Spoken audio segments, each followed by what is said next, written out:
Yo, what's up guys, Alpha, and today I'm going to be doing a full in-depth deck breakdown of a deck that I've recently used to hit rank 1 with on the Arena Ladder.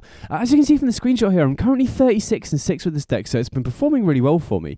And now before I get into it, there's going to be an MTG zone link down in the description. If you click on that, we'll have the full deck list there that you can import into Arena if you want to try the deck out for yourself. And I'm also in the process of writing a full text article about this deck for MTG Zone Premium that will have more details, a full sideboard guide, how I change the deck for best of one, and some tips and tricks to help you play the deck as well. So as soon as that's finished and up, I'll link that down in the description. And it should be out before the qualifier this weekend as well. But anyway, with that all out of the way, this is my mono green Pilgrim Huntmaster Devotion deck in Historic. So I feel like Devotion is pretty well positioned in Historic right now because a lot of the format is very mid-range focused. You've obviously got Rakdos and Jund, Reanimator, and Domain that are all trying to go over the top of each other. And I feel like mono green Devotion is generally well positioned against those decks because they're not killing you particularly fast. And mono green Devotion is capable of going over the top of all of those decks because you can just swarm the battlefield so quickly, have these crazy combo burst turns, and then get really expensive stuff out the sideboard that can allow you to win the game. And then additionally, I also think that you're really well positioned because of Karn against the artifact based decks and also Kethis combo, which is really huge. I feel like Kethis is definitely one of the top decks in the format right now, and having a good matchup because of Karn is really huge there as well. So I feel like the deck in general is very well positioned, but most of the builds I've seen of Historic Devotion have felt pretty misbuilt to me personally, right? I feel like the most of the decks that I've seen are basically just ports of the Explorer version where they've chucked in Leyline of Abundance, and I feel like you're really missing out on a lot of powerful Historic exclusive cards that can really improve the power and consistency and speed of the deck to help it better compete in the faster formats. So if you're not familiar with this deck, it's basically a very fast ramp deck that's looking to utilize 1 mana Dorks alongside Leyline of Abundance to generate a ton of mana really quickly and then ramp into, Karn the Great Creator, Kiora, Cavalier of Thorns, Storm the Festival, produce a bunch of mana off Nykthos, and then have these crazy turns where you can just, generate 40 or 50 mana in one turn, swarm the battlefield, and then pull stuff out of your sideboard to cast off Karn the Great Creator, or also Grizzled Huntmaster in my build. So we'll start off by having a look at the mana ramp that we've got in the deck, starting off here with Leyline of Abundance. So this is a card that is banned in both Explorer and Pioneer because it was so powerful in previous versions of Devotion, and I definitely think it's worth running in Historic because it just enables these faster starts, which is important to be able to race because Historic is generally a much faster format. So if you have this in your opening hand, you get to put it into play for free, and it basically doubles up the mana that you get off all of your mana dorks, so it enables you to generate a ton of mana immediately, and it also just immediately counts as 2 green pips of Devotion for Nykthos as well, which is huge. So having this in your opening hand is great, particularly in this build because I'm running 12 mana dorks that I'll get to in a bit. So the consistency of having those fast starts is even greater in this particular build. Hitting it later in the game obviously isn't as good, but if you do hit it off a Storm the Festival or something and you have mana dorks in play, it immediately doubles up your mana there as well. So, and also provides a mana sink in and of itself, right? If you do have a bunch of mana and you don't have anything else to spend it on, you can just pump it all into Leyline of Abundance to pump your board and attack in for a huge amount as well. Then in terms of the mana dorks, obviously Llanowar Elves and Elvish Mystic are staples in Mono Green Devotion and have been for a while. A card I've seen no one else running at all in Mono Green Devotion, which is kind of baffling to me, is Avacyn's Pilgrim. So this is a card that's legal in Historic but not in Pioneer or Explorer. And I get why people might have thought this doesn't fit in Devotion because it produces white instead of green mana, but Devotion as an archetype has been screaming out for like a third 1 mana dork for a long time, and we have access to it in Historic. Now, like I said, obviously producing white mana makes it not as good as Elvish Mystic or Llanowar Elves, particularly if you're running Old Growth Troll or Pelukrinos Reborn because it doesn't enable you to cast those on turn 2. Obviously in this build that's not an issue because we're not running either of those 2 cards, but even if you were, I still think Avacyn's Pilgrim is probably better than the 2 mana options that you have, because if you have Leyline of Abundance into Avacyn's Pilgrim, you still have triple green on turn 2 for Pelukrinos or Old Growth Troll, and if you are replacing Pilgrim with a 2 mana option like Wolfwalker Haven or Paradise Druid, it doesn't make you cast those cards any quicker anyway because you have to wait until turn 4 if you have a 2 mana option. So I feel like Avacyn's Pilgrim is a card that I was just baffled no one else was playing in Devotion, and really improves consistency in the deck, especially when you've got Leyline of Abundance, right? Leyline plus 12 mana dorks really maximize your chances of having those crazy fast starts, which is super important as well. Then in terms of other consistency improving for the ramp, we also have Forceful Cultivator here, which is an alchemy card that I'm a huge fan of in this deck. So normally it's 4 mana, but it gets discounted by 2 if you don't have any actual lands in your hand. So we are running a pretty low land deck, we're running 16 lands lands plus the Turn Timber Symbiosis, so 20 in total, which is slightly lower than the Pioneer or Explorer builds, but that's mainly because I feel like we can get away with that because we have 12 mana dorks, whereas those builds don't. But the thing is with Forceful Cultivator, because we only have 16 actual lands in the deck, the vast majority of the time this is just going to be 2 mana. So it's a 2 mana 2/3 that immediately ramps a land onto the battlefield. So it basically acts as a 2 mana dork that puts the land on the battlefield, so even if the Forceful Cultivator gets killed, you still get the ramp, which is really huge. If it does get discounted by 2, it's 2 green pips as well, so it basically pays for itself if you have a live Nykthos as well. So Forceful Cultivator has been huge because I feel like it just really improves the consistency and also helps to address one of the issues I was having in that obviously if your turn 1 elf gets killed by something like a Fatal Push, that can slow you down quite a lot, but having Forceful Cultivator enables you to have these starts where you go like Leyline of Abundance into a turn 1 elf, and then if the opponent does Fatal Push the elf, you can just go land into Forceful Cultivator, immediately ramp, and then you've got that ramp there straight away, right? The opponent can't interact with the basic forest, so it's really strong, and hopefully in the gameplay later you can see how powerful this card can be. Now, the one slight downside of this is that it is a little bit awkward with Nykthos, especially if you have draws where you have multiple Nykthos, because then it's basically impossible to get the discount on it, but that doesn't happen very often, and the vast majority of the time, the fact that this is just so hard to interact with and can immediately get you ahead on ramp is so important, right? The late game of this deck is so powerful, and having ways like Forceful Cultivator that are hard for the opponent to interact with your ramp make the deck a lot more resilient, basically.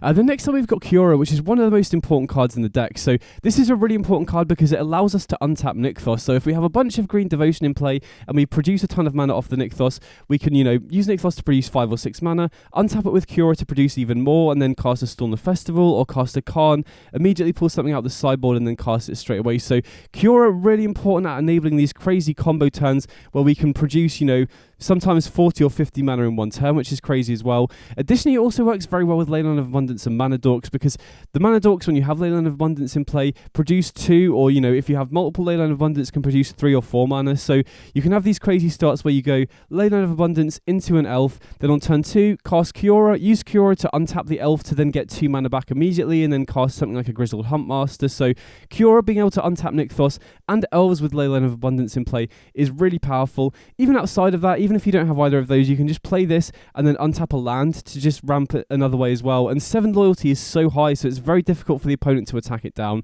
And then additionally, it also draws you cards when you play creatures with power 4 or higher. So in the main deck, we've got Grizzled Huntmaster and Cavalier of Thorns, which trigger it, and then we have a bunch of creatures in the sideboard that can trigger it as well. So Kiora, one of the most important cards in the deck at enabling you to ramp, enabling you to combo off, and also producing card advantage as well. Then we've also got Cavalier of Thorns, which is another really important cog in the deck. So when we play this, it basically allows us to, first of all, dig for Nykthos. I mean, even if we don't hit Nykthos, it hits a land most of the time anyway, which is just good ramp in general, but being able to consistently find Nykthos is obviously very important in the deck, and Cavalier of Thorns is definitely one of the best ways to do that. Since it mills all the other cards over, it also enables you to put Storm the Festival in the graveyard to be able to flash back. So even if Cavalier of Thorns is like the last card you've got in your hand, if you can mill over a Storm the Festival, it basically just completely refuels you, because you can just flash back the Storm, keep going, and then produce a ton of advantage that way as well. And then when it dies, you can then put the best card in your graveyard on top of your deck. So most of the time that's going to be a Karn or Storm the Festival. But yeah, Cavalier of Thorns, really important card. 5/6 reach is also really difficult for a lot of decks to deal with. It's 5 mana, so it can't be hit with Fatal Push as well. So Cavalier of Thorns, super important card in the deck as well. Now, one slight downside of Cavalier of Thorns in this particular build is because we're running the 4 turn Timber Symbiosis instead of lands, it does mean we have slightly worse hits than most other decks, but you're still going to hit a land the vast majority of the time, so I've not found it to be too much of an issue so far. Then, like I said, we've also got Storm the Festival here, which is just your top end card that allows you to swarm the battlefield, can hit everything in the deck. So, like I said, enables you to hit Cavalier of Thorns to find your Nykthos, enables you to hit Karn if you've got a bunch of mana to get stuff out the sideboard, enables you to get Grizzled Huntmaster if you want to get stuff out the sideboard as well, can hit Kiora, which then enables you to untap Nykthos and flash it back again. So Storm the Festival is definitely the most powerful card in the deck, and this is also just the best top deck as well, right? One of the main ways that you beat something like the Rakdos or Jan mid-range matchup is get your mana online, and then if you can top deck this, it just completely snowballs the game back in your favour as well. So Storm the Festival, definitely the most generically powerful card in the deck. And then another tech of mine, Everson's Pilgrim is kind of a new card that I've put in the deck. Grizzled Huntmaster is another card that I'm super high on in this deck because it basically gives you another way to pull cards out of your sideboard like Khan the Great Creator. So it just gives the deck more flexibility. It makes the deck less one-dimensional as well. You know, I have seen some people using extraction effects to take Khan out of the deck to stop you getting access to your sideboard. And Grizzled Huntmaster being able to pull creatures out the sideboard is so big. It just gives you that extra flexibility, which is really huge. Now, the other great thing about Grizzled Huntmaster is one of the big weaknesses of Devotion in general is because you're running 12 1-mana mana dorks, these are all pretty bad draws later in the game, obviously. But Grizzled Huntmaster allows you to cash in these for any creature out of your sideboard, which is huge. So it really helps, it goes a long way to mitigate one of the big weaknesses of Devotion, which are these bad top decks. And then not only that, but it also enables you to exile any additional copies of the mana dorks from the deck. So say you go turn 1 Nano Elves, and then you draw an Everson's Pilgrim off the top. You can go turn 2 Grizzled Huntmaster, exile the Everson's Pilgrim from your hands to get any creature out of your sideboard, and then also exile all 3 extra copies out of your deck so that you have better top decks from that point onwards, right? You're less likely to draw the mana dorks. And then additionally, if you have multiple of the same creature in your hands, so say you have 2 Everson's Pilgrim, you can replace them both with a copy of the creature as well. So Grizzled Huntmaster just giving you redundancy for finding stuff out of your sideboard really helps to improve the consistency. And it being 3 mana as opposed to 4 is really huge as well, because say you need to get a hate piece, so say you're against Kethis combo, for example, being able to go turn 1 Nano Elves into turn 2 Grizzled Huntmaster and immediately get a Phyrexian Revoker for the following turn to name Kethis to stop them comboing off is really huge. So Grizzled Huntmaster not only triggers Kiora, not only is like a reasonably sized body that a lot of creature decks struggle to attack past, but just helps give you redundancy for getting stuff out the sideboard and giving you access to this toolbox. Then in terms of the mana base, like I said, we've got 20 lands. Most of the Explorer and Pioneer builds I've seen recently, the Explorer and Pioneer builds are running 20 or 21. I've even seen some Pioneer builds running 22, but like I said, the main reason we can get away with going down to 20 is because we have the additional 1 mana dork here. Pioneer doesn't have access to this, and because we have an additional mana dork, I feel like we can afford to go down on lands slightly as well. Then in terms of the actual lands themselves, obviously we've got the Turn Timber Symbiosis here. Mainly it is a way to consistently enable Forceful Cultivator to be 2 mana, but it's also just a really nice utility land to have access to. It's untapped when we need it to be, and then if we do have a lot of mana, we can just use this as a way to find a creature, right? I've used this a lot of times to be able to hit a Cavalier of Thorns or Grizzled Huntmaster, which then gets the +1/+1 counters and helps pull us a card out the sideboard as well. So Turn Timber Symbiosis, great at enabling Cultivator, and also gives us some flexibility later in the game. Then the other lands, obviously we need 4 Nykthos for sure. This is one of the most important cards in the deck, and you want to find it as often as possible. Now, you are obviously going to run into some issues in a low land deck where you draw multiples of this, but that's just, something that's going to happen whenever you're playing Devotion. There's no real way to get around that, really.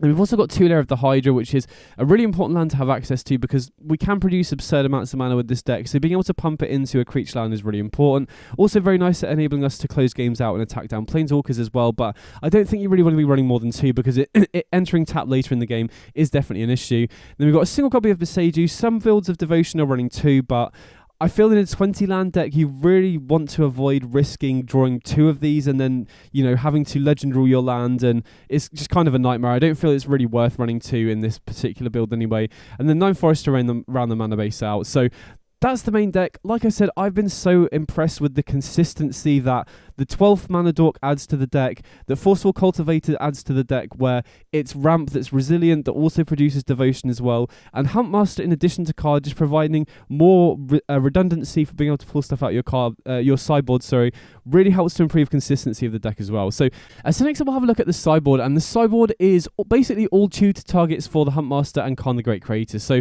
we'll start off by having a look at the Huntmaster targets, starting off with Haywire Might. So this is really important as just a catch-all answer for problematic artifacts and enchantments. So very good against the affinity decks at being able to take out stuff like Retrofitter Foundry and Ensoul Artifact. Very important against Hammer Time, being able to take out their equipment. And the ability to take out enchantments is also particularly relevant right now against Domain because of Leyline Binding, and against Cabaretti Revels Goblins to take out their Revels as well. So Haywire Might, very important catch-all answer there. And it's also just useful to grab in certain spots if you just need a creature to stabilize, right? If you have 1 mana spare and you just need an extra creature on board, Grabbing a Haywire Might to cast is great because then when it dies, you gain 3 life back, so it helps to stabilize you there as well. Then we've also got Scavenging Ooze, so this is basically a tutorable piece of graveyard hate that we can find off Huntmaster, which is very relevant right now because of the amount of decks that are running small Reanimator packages, you know, stuff like the Mardy build and the Domain build. Being able to grab this and just shut the graveyard off is very important. Additionally, it's also come up a few times against, you know, burn decks or just very low to the ground aggressive decks where we can use this to gain some life back as well. So Ooze is basically just tutorable graveyard hate off the Huntmaster.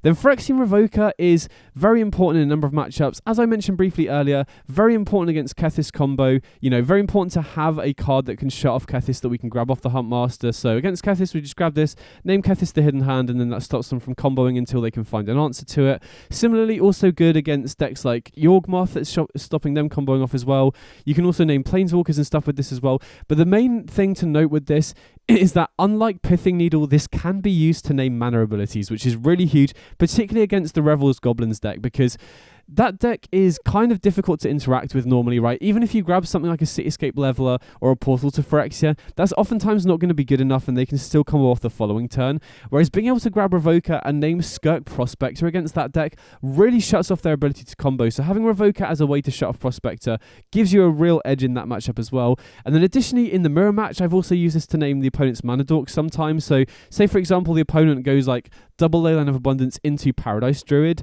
Typically, we don't have a way to kill the Paradise Druid because it has hexproof, but we can just go Huntmaster or Karn because it's an artifact creature, grab Revoker and name Paradise Druid to stop them tapping it down. Or, you know, even if you have a Llanowar Elves or the opponent has an Elvish Mystic, you can grab Revoker naming Elvish Mystic as well. So don't forget that this can name mana abilities, which is very relevant. And the next one we've got Kazandi Mammoth. So this is basically just here as a fetchable land off Huntmaster, which isn't very exciting but is very important. This has come up a lot of times, particularly in a low land deck like this. You know, if you need to be able to cast stuff on the following turns and you're missing land drops, being able to use Huntmaster to turn one of your dorks into a tap land is very relevant. Basically, never play this on the creature side, but it is very important as a land. Then we've got Questing Beast, which is here for a number of reasons. So first of all, I just wanted to have stuff at each point along the curve, particularly at the 4-drop slot, because against decks, you know, the more reactive decks like Control or Midrange, being able to go Huntmaster and grab a 4-drop gives you something to play the following turn to just keep applying pressure, which is really important. And Questing Beast is really good at applying pressure for sure. The other really nice thing about Questing Beast is it's great against Control as well. So Questing Beast is usually the card that I grab against Control most often because it allows us to apply pressure immediately. Obviously very good at dealing damage to Planeswalkers while still dealing damage to the opponent as well. Typically the way that Control interacts with creatures like Questing, or creatures in general, is with stuff like Wandering Emperor, and the fact that Questing Beast has Vigilance means it can't get exiled by Wandering Emperor. The fact it can't be blocked by creatures with power 2 or less means it can't be chump blocked by the Wandering Emperor tokens either. So Questing Beast is really, really great against Control, and additionally it also draws us a card off Cure as well. So generically powerful threat that's very good to curve into after a Huntmaster, and also very nice to have access to against Control. Then we've got Elder Gargaroth, which, you know, like I said, I want creatures at each point along the curve, and Gargaroth is great at the 5-drop slot. Not only is it a generically powerful card that snowballs the game if the opponent doesn't have an answer, but is incredibly important to stabilizing against the aggro decks. You know, having a Gargaroth down and being able to block and create 3/3s or gain new life is very important to stabilizing. The reach on this is also very important against decks like Is It Wizards and Is It Phoenix, which can be difficult matchups if you don't have a Cavalier of Thorns. So Gargaroth, generically powerful threat that's also very good against aggro. And we've got Voracious Hydra as a tutorable removal spell, basically. So this is just great if we need, you know, if the opponent has a problematic creature that we need to be able to kill. Being able to grab Voracious Hydra, fight it, and then, you know, just get rid of it straight away is very important. And then additionally, we've also got access to Cityscape Level at the very top end of Grizzled Huntmaster, which is such a powerful threat. Gives you a catch-all answer to anything, basically, and then is very hard for the opponent to kill. If they don't, we can just start killing stuff of theirs every single turn. Even if they do kill it, it has Unearth, so we can bring it back from the graveyard. Again, like Gargaroth and Questing Beast, it triggers Cure as well. So Cityscape Leveler, just a super powerful card to be able to grab off the top end of Huntmaster. The other upside of Huntmaster that's really nice as well is that when you get a card from your sideboard, it makes a copy of a card in your hand. It doesn't actually get rid of it from the sideboard. So that means that, say you're against Hammer Time and you go Huntmaster, grab a Haywire Might, that Haywire Might isn't pulled from your sideboard like it is with Karn the Great Creator. You make a copy of it, so then if you find a Huntmaster later in the game, you can then get additional copies of Haywire Might from the sideboard as well, which is really important. And additionally, that also means that, say you go Huntmaster, grab a Cityscape, or make a copy of Cityscape Leveler in your hand, that Cityscape Leveler is still in your sideboard to be able to grab off Karn the Great Creator later as well. So that's another nice upside of Huntmaster as well. And in terms of Khan the Great Creator targets, the nice thing about Artifacts creatures is they pull double duty, so you can pull them off both Huntmaster and Khan as well. So Khan can also get Haywire Might, Revoker, and Cityscape Leveler, which is really nice. But the other targets that we have, we've got Tormod's Crypt is fetchable Graveyard Hate, and Crypt is definitely the best Graveyard Hate, or the best Graveyard Hate to run the first copy of, because it's 0 mana. There's been a ton of situations where I tap out for Khan, and I need that Graveyard Hate immediately, you know, particularly against a deck like Kethis Combo or Reanimator. So being able to go Khan, grab Tormod's Crypt, and immediately get the Graveyard Hate into play is really important. Then we got Khan Silex, which is a card that I don't see everyone running, but I feel like this card is super important because I don't have a good way to beat go wide decks otherwise. You know, stuff like Elves or Convoke, or even the Cabaretti Rebels Goblins decks can get boards where they go super wide, and stuff like Portal to Phyrexia isn't good enough to stabilize. Additionally, it's also a card that is super important against Auras. I found Auras is really difficult to deal with without access to Silex, so there's a ton of matchups that I wouldn't be able to win without this card. Now, entering tapped is a little bit of an issue because you have to wait a turn to do it, but we can get around that with Kiora, right? If we have a decent amount of mana, we can go Khan, get the Silex, play the Silex, immediately untap it with Kiora, and then activate it straight away. So Silex, not the most exciting card, but has felt very important to be able to beat go wide decks and Auras as well. Then we've got Essica's Chariot as just a generically powerful 4-drop. You know, as I mentioned with Grizzled Huntmaster, I feel like it is important to have cards at each spot on the curve, so we have something good to do with Khan no matter how much mana we have. And Chariot is very good for a number of reasons. You know, getting 2 blockers in play is very good against the aggro decks if we want to try and stabilize, and also it's just good if we are at parity and want to push ahead. So, you know, say for example you're against a mid-range deck and the opponent doesn't have much going on, you can go Khan, grab the Chariot, get Chariot in play, and just start snowballing the game that way. So Chariot, just generically powerful card that is also decent to put blockers in play if you need to defend Khan. Then we've got Sky Sovereign as additional removal, so this is really good against just most creature decks in the format, because most creature decks are running slightly smaller creatures. So Sky Sovereign comes down, kills something immediately, and then we can crew it and kill another creature, or you don't even have to crew it. You can use the Khan's +1 to turn it into a creature and start attacking with it as well. So Sky Sovereign, really good at snowballing the game back in your favour against the creature decks. Then we've got Godfairy Statue, which is another card that I don't see everyone running, but this has felt really important against the control decks. So I played a lot of builds without Godfairy Statue, and I felt like against control, even if I had a ton of mana available, that, you know, even if I got like a Cityscape Leveler or Portal to Phyrexia, the opponent could have ways to beat that, right? You get a Cityscape Leveler into play, the opponent just plays a Sweeper. You play Portal to Phyrexia, they don't have any creatures in play, and then they can just get rid of it with like a Teferi or a piece of artifact removal. So Godfairy Statue is really good at just shutting off their ability to do anything, basically, because Control in general is just a deck that's running quite a lot of expensive cards anyway, and so taxing everything makes it basically impossible for them to use their counter spells properly against you, makes it really difficult for them to kill the Godfairy Statue to start off with. So Godfairy Statue has felt really important to beat Control, which is a deck that I feel you need to take into account right now. It is reasonably popular in Historic, and like I said, I do feel like that matchup is really difficult without the statue, so it's definitely felt worth this slot to me. Then we've got Cityscape Level that I've already talked about, but just generically powerful threat, gives you a catch-all answer to any problematic permanent, and then just snowballs the game. And then the other top-end threat that we've got here is Portal to Phyrexia, which is very good at closing games out as well. You know, the vast majority of the time when you play this, it's going to win you the game. Makes the opponent sack 3 creatures, and then you just start getting back the best creature from either player's graveyard every single turn. So really powerful top-end threat. And then lastly, we've got Darksteel Citadel as a tutorable land. So similar to Kazandu Mammoth, not the most exciting card, but it is very, very important. You know, there's been a lot of situations where I have Khan but no 5th land, and I have a Cavalier of Thorns, and being able to grab a Citadel to be able to cast that is important, or I have 5 lands and a Storm the Festival, and I need the extra land drop. So I definitely feel like the extra land is worth the slot. Now, I'm running this over Treasure Vault just because it can't be killed by artifact removal, right? Treasure Vault, the upside is you can make treasures off it, but that I feel like that would come up so rarely. Like, if you're running Pestilent Cauldron for the combo, then there's maybe an argument to running Treasure Vault, but having your land killable by something like an Abrade just doesn't really feel worth it to me.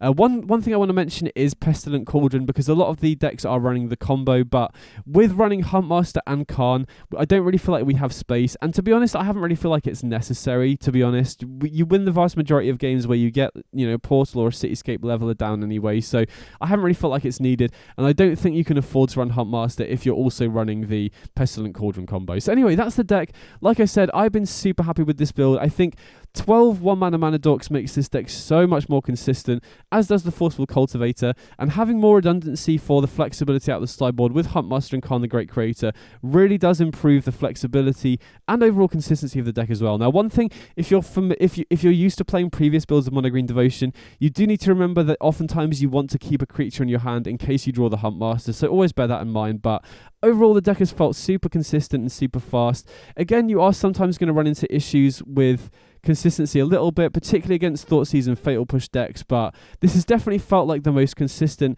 and fastest build of Devotion, and it's been performing really well for me. So anyway, next up I've got some gameplay. Just got 5 matches that I was playing with on the ladder so you guys can see it in action. If you've got any questions about the deck at all, definitely let me know in the comments, and I hope you enjoy the gameplay. Big up.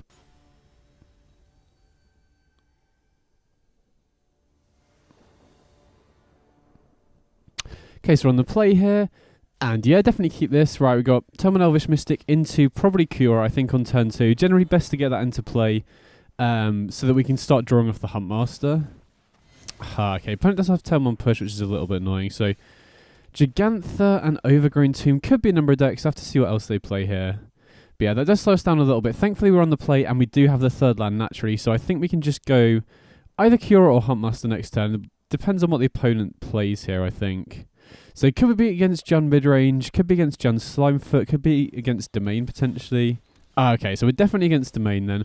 So I think I'm going to run out the Cura here because if the Cura survives, they don't have Leyline Binding for it, then we can potentially go for Cavalier of Thorns off the Cura untapped next turn, which is really powerful. You know, we could obviously go for Huntmaster, but I think there's higher upside going for Cura. Okay, they do have the Leyline Binding, which is a little bit annoying. We draw a second Cura, so again, you know, we could potentially go for Huntmaster, grab Haywire Might to kill the Leyline Binding, but I think I prefer just going for Cura, saving the Huntmaster to get a more impactful target later.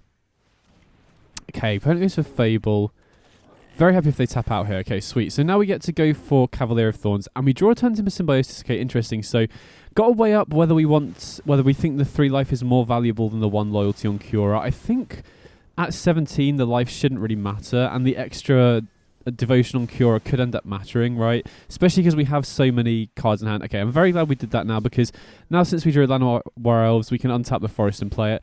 Now there is potentially an argument to holding on to that Llanowar Elves to pitch to the Grizzled Huntmaster to find something else, but I think on this board I would rather have the extra devotion, and we're going to be drawing cards off the Cavalier of Thorns cast anyway. But there's definitely an argument. You could potentially hold on to the Llanowar Elves there to pitch to the Huntmaster. That would definitely be a reasonable line. Okay, no attack from the 2-2 is great to see. So now I think I'm going to go for the Huntmaster. Drawing the Alvison's Pilgrim is obviously great here. One thing I will say is when you're playing this deck, it's super important that you go to auto-order triggered abilities and make sure that it's turned off. You want to be manually ordering your triggers, because if you don't, Huntmaster always triggers before the Cura draw, and you definitely want it the other way around, right? Because otherwise, you know, if you draw off the Cura first, then you have more options of what to pick off or what to pitch to the Huntmaster, basically. So here we obviously can untap the Nykthos. We can get Cityscape Leveler online. I think killing the Fable is more important than the 2-2 here, so they don't get the loot. Then we get to draw off the Cura as well. Yeah, opponent just scoops it up. So yeah, this is a matchup where I'm not going to be sideboarding, so just ship it back. But yeah, like I was saying, it's very, very important when you're playing this deck, go to options, go to gameplay, and make sure that auto-order triggered abilities is not ticked. You want to be manually ordering your triggers because, like I said, otherwise, like Arena's generally quite good at ordering the triggers in the right order, but with specifically Huntmaster Cura, you want to draw off the Cura first because, you know, if you had, for example, a Cavalier of Thorns in hand and you wanted to use the Huntmaster, if you draw first, you can potentially draw a Mana Dork, which is obviously much better to exile to the Huntmaster ability. And additionally, it's also useful to have that so that if you hit a Cavalier of Thorns when you have a Nykthos in play, you can go into full control mode and tap the Nykthos before you hit another land, because you could hit another Nykthos, if that makes sense. If that comes up, I'll try and highlight it as well. So this hand I think we can keep, right? We have got a lot of Mana Dorks, but that does provide us with more insulation against early removal, like Fatal Push and Leyline Binding, which is pretty nice. So we'll see. Okay, looks like the opponent probably has Thoughtseize here, sure. So I imagine they probably take Huntmaster or Khan here. You know, we have enough redundancy for the elves that it shouldn't really matter. Okay, Forceful Cultivator is a nice draw because if we don't draw another land here, we can potentially go Cultivator into Llanowar Elves next turn. Okay, we did draw another land, which is a bit annoying, but I think that's fine. We can just go for the Huntmaster instead here. And then we can pitch the Avacyn's Pilgrim and exile all the copies from our deck to improve our top deck slightly. And then, interesting decision point here, whether we want to go between Questing Beast and Elder Gargoyle. So I think Questing Beast is generally safer, more easy to cast if they do end up killing our elf. But I think with so much mana acceleration in our hand, I would rather go for Gargoroth as a threat that's more likely to snowball the game. Because, you know, they can deny, you know, like Questing Beast, like I said, is easier to get into play. But if we can get Gargoroth to stick and start drawing cards off it, that's a good way that we can pull ahead. And, you know, even if the elf does get killed, we still have Cultivator and another elf in our hand. So if we had more gas in our hand, I think I'd be more likely to go for Questing Beast. But because we mainly have Ramp, I'd rather get a more powerful top-end threat. Wow, okay, so opponent misses land drops, which is pretty huge. This is a good example of Tantum Symbiosis enabling us to cast Cultivator for 2 mana, which is obviously great. So we can ramp here. Unfortunately, we're 1 mana short of activating the Nykthos, but we can run out the Llanowar Elves here and just pass it back. Now, opponent could have a sweeper here, which would be pretty annoying, but even if they did, we still have enough mana to just hardcast the Gargoroth next turn anyway, right? We can just, you know, play the Tantum Symbiosis as a land. That's our 5th land, then we can go for Gargoroth. So opponent obviously loots here to try and find the 3rd land, presumably, and they're running the Slimefoot version, which is interesting. Okay, so I think we're just going to slam the Gargoroth here and attack. Right, opponent's tapped out. They had to take a turn off applying pressure. Or, yeah, playing stuff because they missed their 3rd land drop. So we're definitely just going to start applying as much pressure as possible here. Might end up forcing them into a spot where they have to hold the Carvey back, which is obviously going to be great for us. Okay, so opponent has Binding for the Gargoroth, but that's alright. We have enough Devotion here where we can just cast the turn Timber Symbiosis next turn anyway. So let's see what the opponent has here. Okay, tap land. So we're definitely going to run out the Symbiosis first. Not going to play the Llanowar Elves in case we hit a Huntmaster here. Okay, perfect, we do. So not only does Huntmaster enter as a 7/6, but we can now turn Llanowar Elves probably into a Haywire Might to kill the Leyline Binding and get the Gargoroth back. Obviously going to take the other Llanowar Elves out of our deck to improve the top deck slightly. And then we can get the Haywire Might and could potentially attack here. I mean, they could obviously block the Huntmaster and they take 4, so we're representing lethal, but I assume, like, if they have any removal spell here, we kind of get blown out in combat, so I think I would rather wait until next turn. Yeah, they have a Leyline Binding, so we would have kind of got blown out if we'd have attacked there. We would have got in for 2 damage, but we'd have lost 2 creatures, and that doesn't really feel worth it when we can potentially just Haywire Might the Gargoroth and represent lethal next turn. Again, could have been right to attack, but yeah, either way we got there.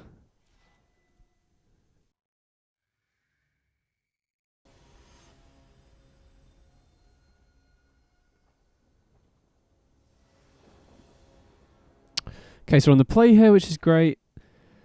And this is a weird hand. Like, normally 2 lands Llanowar Elves is going to be a keep, but with everything being so expensive, I actually think I'm going to ship this one back. With 12 mana dorks, I'm fairly confident I'm going to find another one with another mana dork. And yeah, this is a lot better, right? We have a lot more to play in the early game. Going to put back the Storm Festival just because that's, you know, obviously pretty far away. So we're against a Lurrus deck here, which obviously could be a number of things. So hopefully we'll be able to see fairly quickly what they're on. I can still quite into Portable Holes, so my guess would either be humans or maybe Ores of Auras. Either way, definitely just going to run out the Elvish Mystic here. Now, we could run out the second Elvish Mystic as well, but I kind of want to hold on to that to use with the Grizzled Huntmaster. Could obviously run it out, but I don't really, you know, if we are against humans, I'd rather get a creature in play and make use of the Huntmaster. Okay, we drew another Huntmaster, so we could have potentially run out the Elvish Mystic there, but obviously we didn't know that was going to be the case. Either way, getting Huntmaster into play is pretty good here. You know, it's just a decently sized blocker. Can get rid of the Elvish Mystics from our deck as well, which is pretty nice. And then, interesting choice here. We could potentially go for Kazandi Mammoth as a land. We could potentially go for Questing Beast as a blocker. Could potentially go for Voracious Hydra as a way to kill their creature. So we've got a lot of good options here.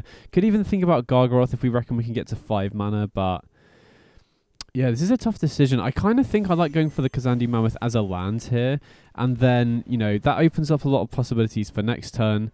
Could just jam another Huntmaster if we draw another creature. Could potentially go Cura and pay the Sentinel tax if we draw another land as well. So, might seem weird going for a land there, but I think it's important to be able to keep curving out, you know, especially because a lot of our best top decks are more expensive stuff, right? Khan and, Cavalier of Thorns, for example.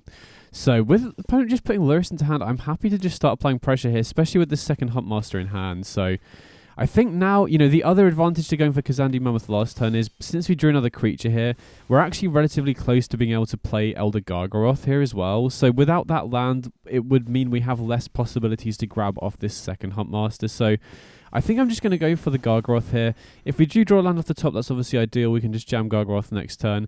If not, we can potentially go Cura as a way to ramp into Gargaroth the following turn. And if we don't draw a land, we're obviously going to have drawn something else that we can play anyway. So yeah, even though it might look a bit weird going for that land last turn, the main reason was to just enable better hits off that second Huntmaster, if that makes sense. So opponent has Jarina and Thalia's Lieutenant. Okay, yikes. That makes going for Cura a lot less appealing now, because it's going to be basically impossible to pay for the Sentinel tax. Wow, okay. That was like the perfect draw. So, I'm kind of tempted to attack first here while the opponent has less information, but if they do block, then we have less devotion. I actually think I'm tempted to get Cura into play here just to draw. Now, unfortunately, that does mean that we can't pay both the Sentinel taxes, so we'll have to give the opponent a card here, but I feel like it's worth it, right? It just makes our turn much more explosive this turn, right? We can pay for one, not pay for the second, untap the Nykthos, and then use the Elvish Mystic and the Lair of the Hydra to pay to activate the Nykthos again, and then get Gargaroth into play, which is going to be really hard for them to get past, particularly, you know, if they're running my build of the deck. They don't have any giant killers in the main deck, so the only way they can really get past the Gargaroth at this point will be with, like, Sigardian Evangel, which would be pretty bad at this point, but I think we can just start applying pressure, right? We have the Gargaroth in play here. They're already down to 16. We have 2 4/3s. Now, obviously, they do have pretty good blocks here, especially if they want to sack the Jarina, but you know, if we get on the front foot, it's going to really slow down their ability to race. If they do have Sigardian Evangel, then, you know, I mean, that obviously will be good if they have Evangel, because they have it, because that will put exactly 6 power into play, which can block the Gargaroth. But if they don't, being able to put humans on the back foot is really good, because it basically takes them off their primary game plan. So it looks like they're going to block and, I assume, sack the Jarina here, protect their Esper Sentinels, which makes a lot of sense. And that if they do draw another land, that does then enable them to go Lurrus, immediately play the Jarina. So, not ideal, but we did get rid of the Jarina here. We did get in for extra damage as well. And if they don't have a land, then they can't go for that. If they do, then that's their whole turn taken up doing that. And they are, you know, if they are running my build, they don't have a ton of lands, so chances of them finding the 5th land aren't guaranteed. Okay, they do have the 5th land. Okay, so they do go Lurrus, and then I presume they just play the Jarina out of the graveyard as well. But we have, you know, oh, okay, they just go for the Bodyguard. Interesting. So they feel like protecting Lurrus is more important than protecting the rest of the board. Ah, okay, they have another 1-drop as well, which makes a bit more sense. But yeah, Gargaroth still has reasonably good attacks here, right? They can trade, well, you know, they could protect the Lurrus and lose the Thalia's Lieutenant, which, you know, is a bit annoying, because then they can just recast the Thalia's Lieutenant from the graveyard, which, you know, is pretty good from their point of view. By the way, even though they can potentially do that, I still think I'm going to attack with the Gargaroth. I really want to start drawing here to try and cement this position, because if we can find a good draw, wow, okay, that is a good draw, then we can really start pulling ahead here. Now they've got Lurrus online, I think we really need to start doing more degenerate stuff to go over the top of what they're doing. Interesting triple block here. So I think even though them recasting Thalia's Lieutenant from the graveyard is annoying, I think I would rather them do that than recast the Jarina, honestly. So I think I'm going to... there is definitely an argument to getting rid of both the Esper Sentinels, though. But I also don't want Thalia's Lieutenant to scale and be able to start attacking past our creatures either. Okay, so second Nykthos obviously isn't bad, but, you know, we can't really take advantage of it here. I'd rather just get the Forest, and then... So we can potentially untap the Nykthos and cast Turns in Symbiosis sorry, as well, which will give them a card off the Esper Sentinel, but I feel like that's worth it, because we have a lot of potentially really good hits. We've got Huntmaster with this Llanowar Elves in hand. We could hit another Cavalier potentially as well, which we do. Sick. Okay, so we get another Cavalier in play, And now, yeah, now I'm really happy that we started pressing a little bit more. Okay, so this is an example of us missing a land because we're running Turn Timber Symbiosis, which is definitely a slight drawback, but it doesn't happen too often. And obviously in this board state, it doesn't really make too much of a difference either. But yeah, very happy we decided to draw a card off the Gargoth, because now our position is so much better. So opponent has Jarina here, which, you know, does protect their board again, and then, you know, they still have the Thalia's Lieutenant in the graveyard to be able to buff their whole board again, but, you know, if they don't have a crazy turn this turn, we can potentially, you know, use Cavalier. If we can flip over a Storm the Festival, that can allow us to really pop off next turn, so, I mean, we'll see what they end up doing, though. Okay, so he's another Dauntless Bodyguard. Be interesting to see what they protect here. What is that? The Esper Sentinel? Okay, interesting. I mean, we don't really care too much about the Esper Sentinel at this point. We have so much mana that we can fairly easily pay to dodge the attacks, but they don't really have good attacks. We just need to try and fade to Guardian Evangel, and we're still at 20 as well, which is obviously great. So we're going to lead here, just jamming the Cavalier of Thorns, see what we hit. Again, we would love to mill over a Storm the Festival here. So yeah, we'll see what we hit here. Okay, didn't mill over a Storm, but we do have Leyline of Abundance here, which we can pump our mana into. Oh, okay. Or we can just draw Storm the Festival. That's also pretty good. So I'm going to untap the Nykthos first, just in case we hit another Kiora off the Storm the Festival. And this might seem kind of mad, but I'm actually not going to pay the Sentinel tax here, just because I feel at this point, I don't care. Like, one of their cards is not going to make too much of a difference here, and I would rather have the extra mana to be able to combo off a little bit further, right? As basically see it as like a combo extender. Okay, so we hit Nykthos and a Grizzled Huntmaster, which is great. Going to order the trigger so we draw first off the Kiora. And then since we have 2 Llanowar in hand, we can actually replace both of these with Cityscape Levelers, which seems really sick. That should close the game out, I'm pretty sure. So going to replace the other Llanowar and the Llanowar in our deck. And then, yeah, we just get 2 Cityscape Levelers here, which, you know, is going to be basically impossible for them to beat, I think. So we can then activate Nykthos again, get 15 mana, and then we can probably level their Jarina first to force them to activate it, and then... Oh, no, I guess we could level the Luris first to force them to activate the Bodyguard. I guess it doesn't really make a difference, because Jarina can't protect the Luris. But either way, we have enough mana here where we can flashback the Storm the Festival first, which is obviously great. Just adding up the mana quickly. So we could go for the Leyline of Abundance, which does produce extra mana off the Elvish Mystic. I don't think it really makes too much of a difference here, right? And then we can just go Leveler, and I don't think it really makes a difference. I want to go for Luris to force them to crack the Bodyguard, and Jarina to force them to crack that as well, and then we should just be good to win the next turn, like, right? Even if they have a Guardian Evangel, they're going to be so far behind at this point.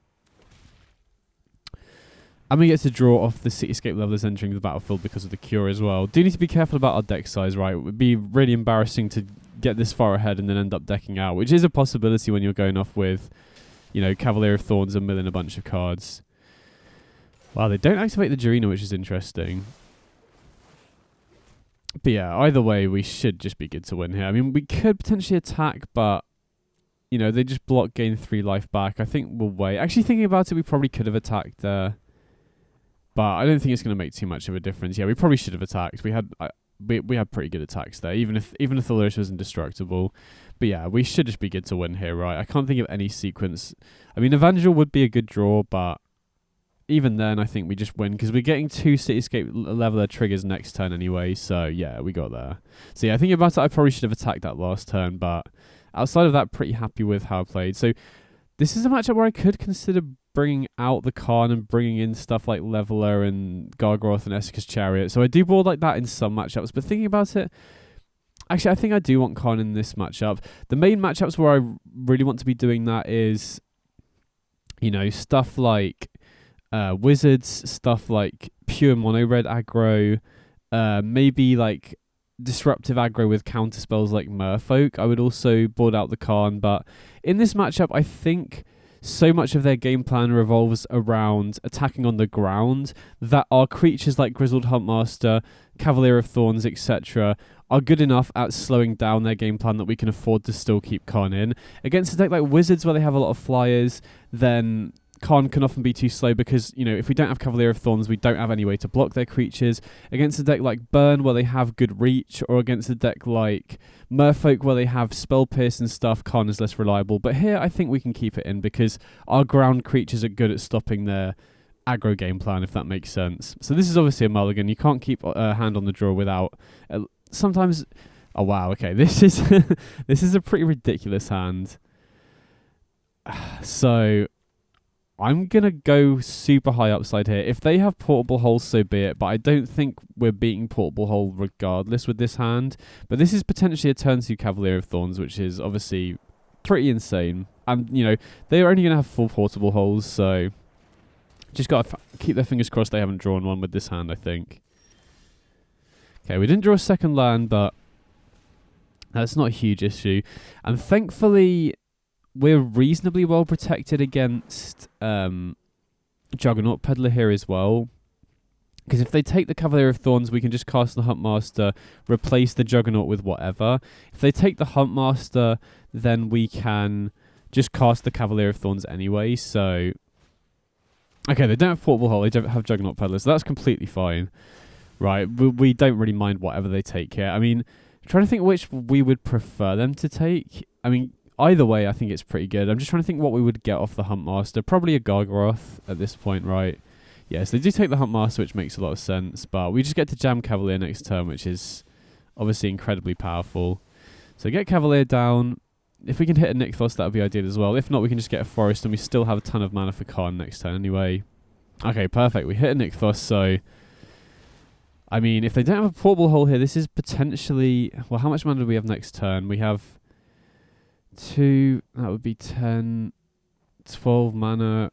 So, I mean, yeah, we potentially get like a Cityscape Leveler next turn, or maybe even a Portal to Phyrexia if we hit a land drop. So, yeah, you do have just crazy starts like this sometimes. I mean, obviously it helps that we're against a less interactive deck, so our Elf is more likely to live, but... You know, I kept this hand knowing the opponent was playing humans, right? If the opponent was playing a very interactive deck, then I probably would have put one of those ley lines back instead or something like that, just so we have more playable options, if that makes sense. Okay, so opponent goes Hopeful Niche into Thalia's Lieutenant, but don't have good attacks because of the Cavalier. And we're going to be able to get something good off Khan next turn, so let's just see how much mana we've got here. Okay, 12. Oh, wow, we can actually get Portal to Phyrexia on turn 3. So this is a pretty ridiculous start, not going to lie. I very much doubt they're going to be able to beat a Portal here. Especially when we've already got a Cavalier in play. So yeah, interested to see what they sack. Yeah. Opponent just scoops it up. So that was obviously a pretty ridiculous start there.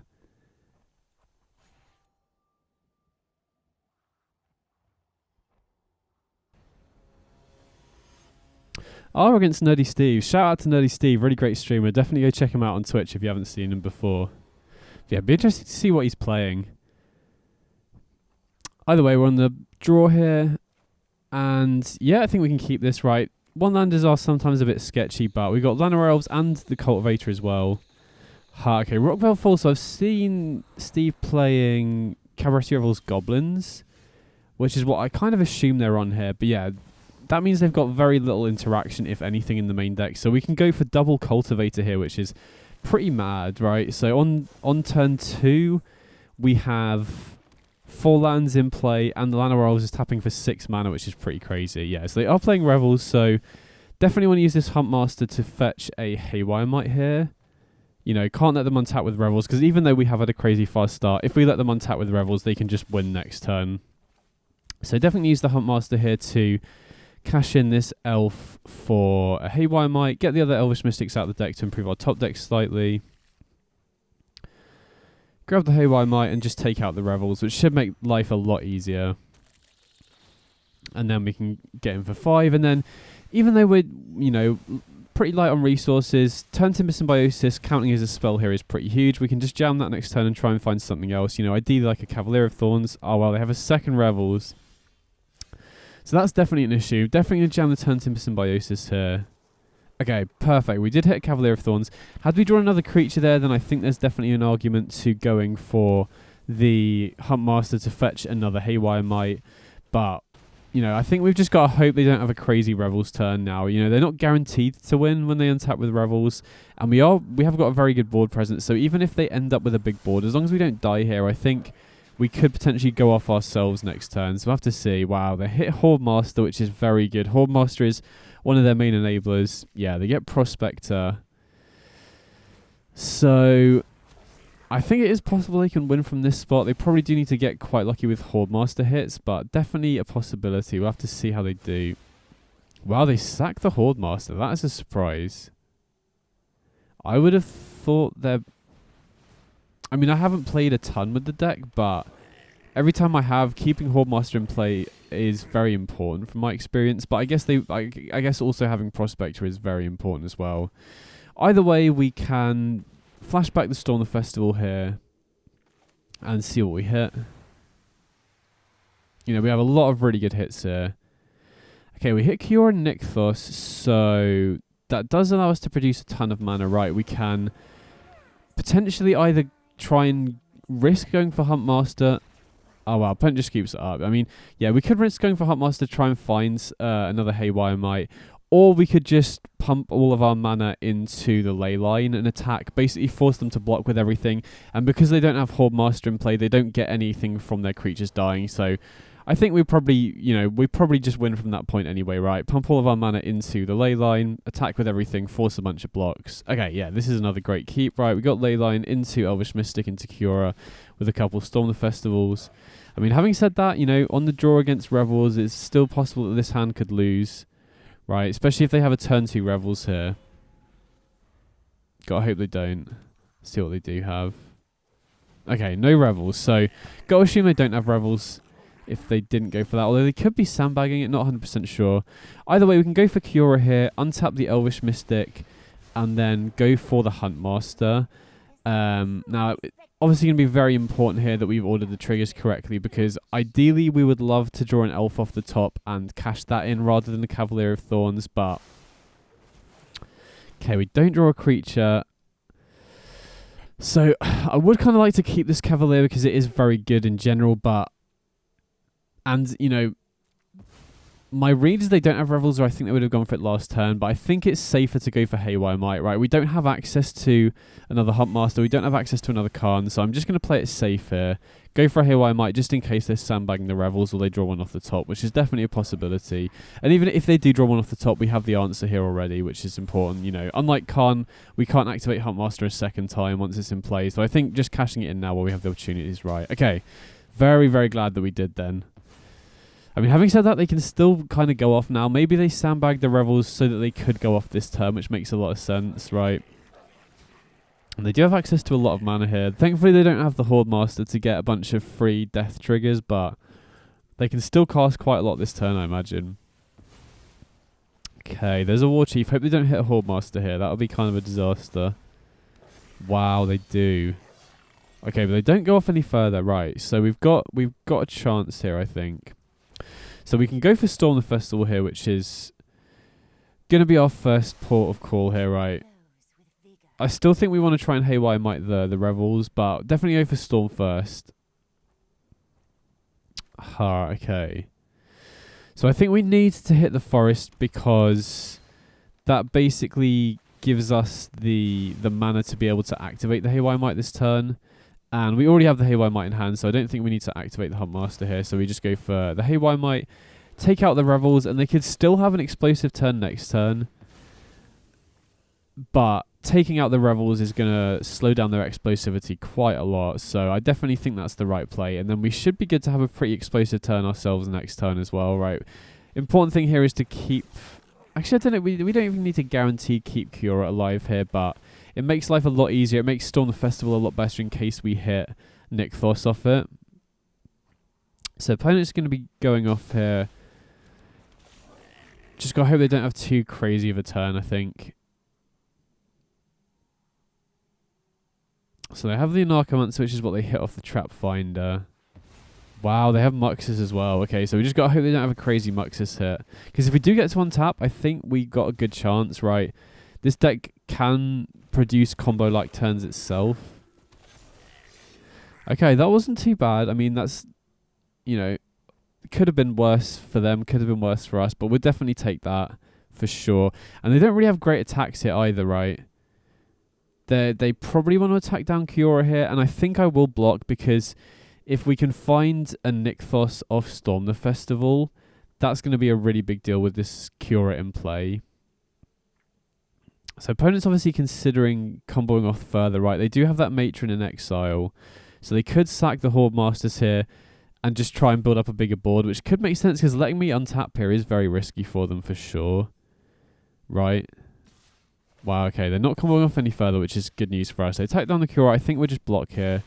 I think there's definitely higher upside to keeping this Kiora in play. Okay, interesting. So I think I'm going to activate the Kiora now, just in case we hit another one off Storm the Festival. There is definitely an argument to waiting in case we hit a Nykthos, but okay, that's not a bad hit. So we definitely go for Cavalier and Khan here. Again, I'm not 100% sure if using the Kiora preemptively was the best idea.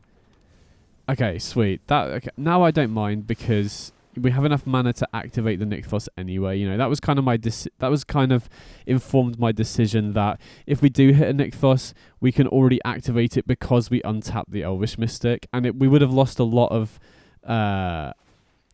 potential mana had we not done that. So here, like, obviously we could go for a Portal to Phyrexia or a Sky or a Cityscape level, but I don't think that actually gets the job done against Goblins. They can combo off. You know, if we go for Portal, they can just sack the Goblins and they'll get a bunch of Horde Master triggers. So I think regardless of what we pick from the bigger cards, the opponent is still going to be able to keep going off next turn. Whereas if we get Phyrexian Revoker naming Skirk Prospector, that basically just shuts off their ability to combo entirely. So I'm going to go for Revoker here, make sure that I keep 2 mana available to cast it by the end of this turn, and just try and go off as much as I can while still having this 2 mana available to cast Revoker as the last spell. So we hit another Nykthos, which is great. That enables us to flashback the Storm the Festival, and we hit the Forceful Cultivator as well. So we can flashback the Storm Festival. We still have this 2 mana open for Evoker to name Prospector as well. Wow, okay, we hit another Nykthos, and I think we want to go for Huntmaster here just to get a card draw off the Kiora. Order the triggers so that we draw first, obviously, just in case we hit an Elf or something. Okay, we definitely want to keep this Revoker here for sure. And thankfully we can go Storm again here, right? We have enough devotion here where we can get 13 mana, flash back the Storm. Still got the mana to be able to cast the Revoker before we pass the turn back. Wow, we hit another Nykthos. Okay, sick. And we'll go for the Forceful Cultivator again. Get another Forest in play, and then we can flash back the last Storm the Festival in the graveyard as well. So we go back up to 16 mana, spend 10 of that on the extra Storm. And then, I guess from this point onwards, the question is whether they have a tutorable way to kill the Revoker. Because if they do, they can, even though we had a crazy turn this turn, if they can kill the Revoker here with like a Gem Palm Incinerator or something, they can still very easily just combo and win the following turn. I mean, we do have a huge amount of blockers in play, but if they have a way to kill the Revoker, that does completely unlock their whole board. You know, like I said, Portal to Phyrexia doesn't stop them comboing, Cityscape level doesn't stop them comboing, whereas Revoker does, right? It stops mana abilities like Prospector, so Revoker is definitely the best, well, one of the best tutor targets in this matchup. So they do go for the Matron, just got to hope they don't have an Incinerator. Okay, they got Pashlik Mons. Okay, so I presume they're going to attack here. If they attack with everything, we can probably just make decent blocks. If they don't, then I'm pretty incentivized to not block with anything here, right? I really don't want to risk the Revoker dying, because if the Revoker dies, they can combo off main phase 2. They're going to be getting like a million Pashlik Mons triggers if they're comboing off with Prospector. So I'm very happy for them to just attack here, right? We get to keep the Revoker alive. They can't do anything else here. They've only got 3 blockers. And we have a ton of mana, so we can just pump all of our mana into Leyline here. So I think we should just be good to win, right? Yeah, okay, opponent just keeps it up. GG's.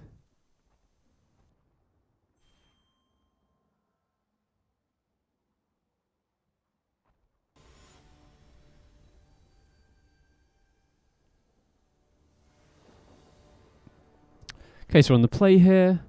And yeah, very happy to keep this one. Turn 1 Elf into turn 2 Huntmaster is pretty good. Bit annoying that we don't have another creature in hand for the Huntmaster. Oh wow, okay. Opponent's also on Devotion, so them having a Leyline is pretty scary. Hopefully they don't have a turn 1 Elf. Okay, they do. So they're going to have access to more mana than us.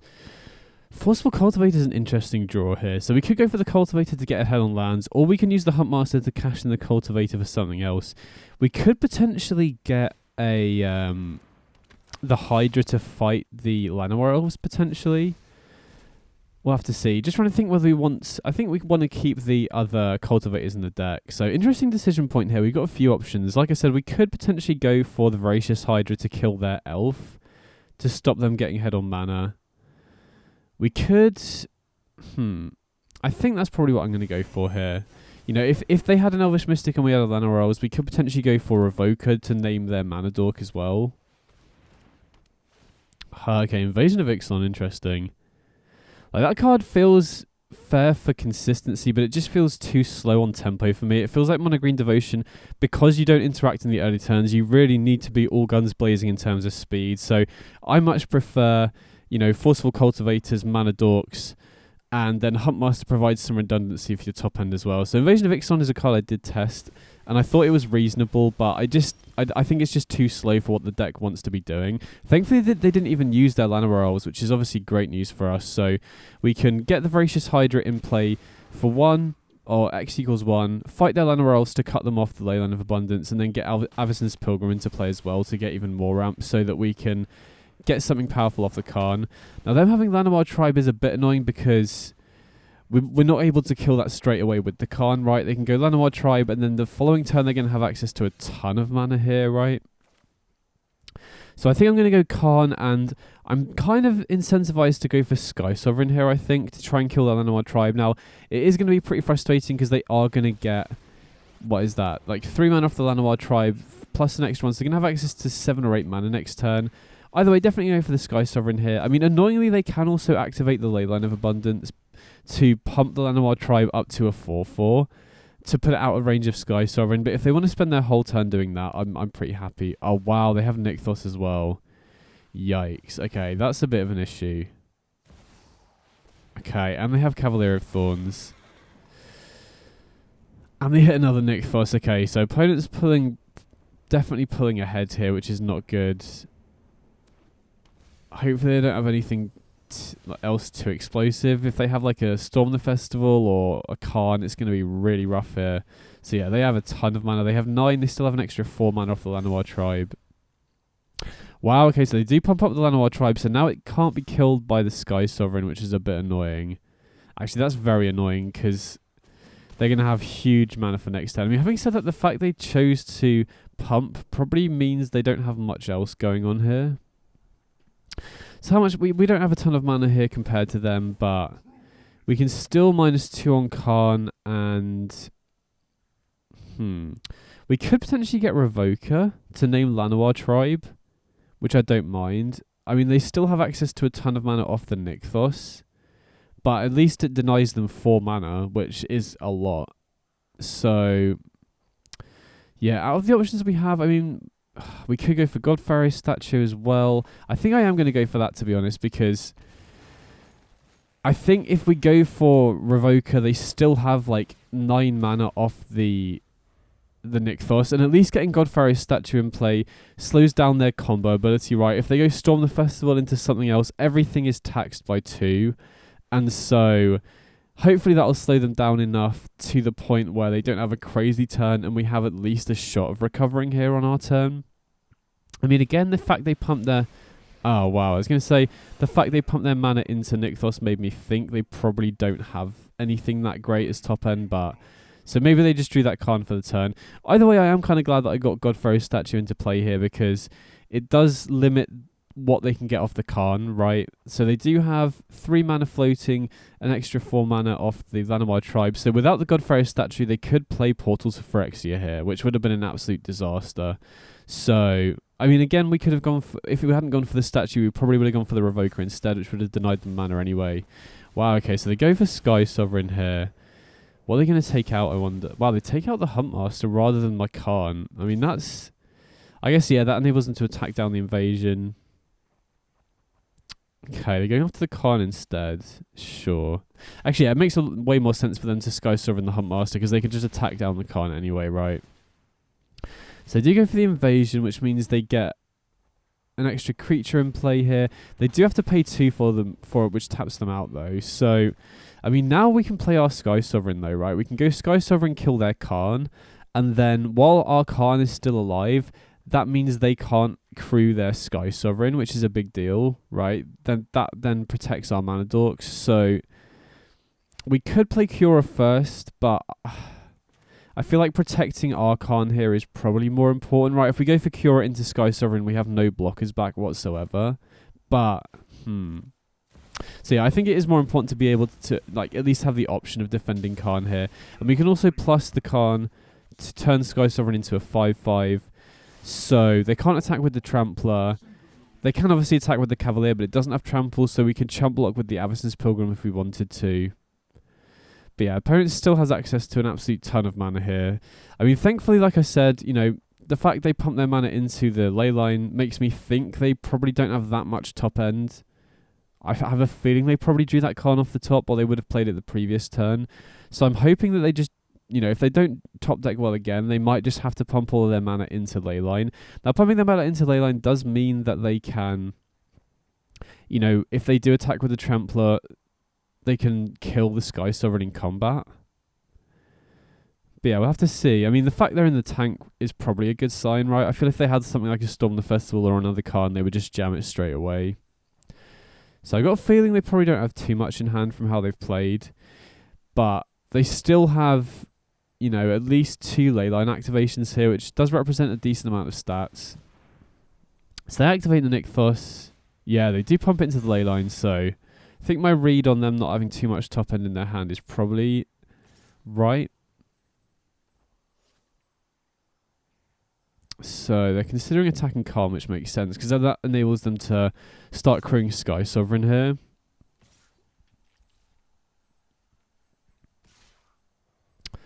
Okay, so they attack Calm with both. I think I'm happy to just take the trade with the Llanowar tribe here. That cuts them off 3 devotion and 4 mana, which is going to be really big with Godpharaoh's statue in play. So that really limits their, you know, their mana generation ability. Okay, that's not a bad draw. Definitely going to slam the Storm the Festival first. I mean, there is definitely an argument for going for Khan to stop them crewing the Sky Sovereign, but I feel like Storm the Festival is almost always the best play if you have access to it. So I think I'm going to go for Cultivator instead of the land here, because we get the land off the Cultivator regardless, right? It's just an extra blocker in play. And then see what we hit off the Cavalier here. Wow, we hit the Nykthos perfect. Okay, that's ideal. I mean, unfortunately, we can't activate the Nykthos, so we do have to ship it back, but they have so much less mana now that we've traded with the Llanowar tribe, right? They have... How much is that? So now they have 5... They have 9 mana, but again, they're taxed by the Godpharaoh statue, so... And from how they've played, they're kind of in top deck mode for their top end. So yeah, Godpharaoh statue felt like a really good pick back then. I think if we hadn't picked that, the opponent would probably be way too far ahead at this point. So yeah, I feel like this is probably the big turning point this turn. If they don't have a crazy turn here, I think we've got a good chance of just going over the top of the opponent next turn, which would be pretty good because they did get off to a much faster start than us. And these mono green devotion mirrors, you know, there is definitely a reasonable amount of agency. What you pick, how you sequence and what you pick off your Khan and Huntmaster makes a huge difference, but there will just be games in the mirror where you know, the opponent just draws a faster start and you can't do too much about it. Okay, so they do pump their board, they attack with Sky Sovereign, presumably take out... Okay, they take out the Cultivator, which makes sense. I think we just take 7 here.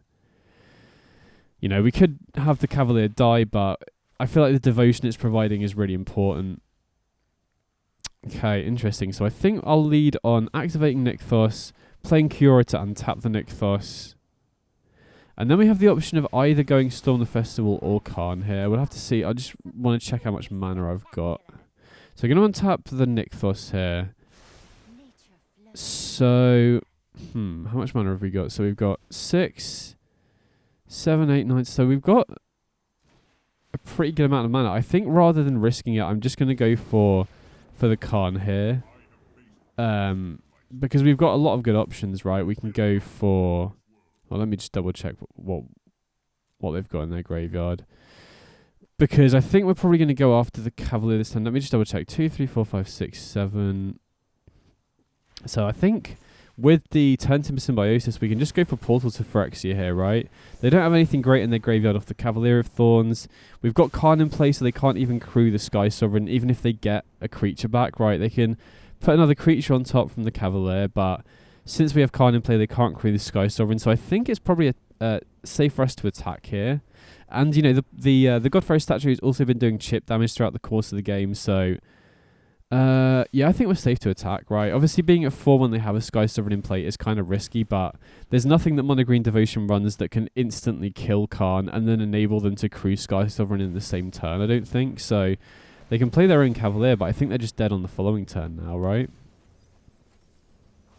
So they play the Cavalier, and now they can't play anything else because of the Godfrey statue. So yeah, we got there nice. That felt pretty good because we did fall behind at the start.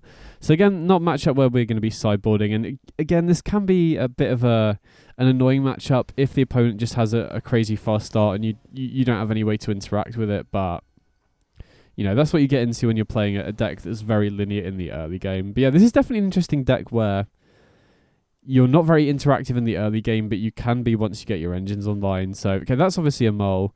This is definitely a keep. Just trying to think what we want to put back here. Maybe an elf, or...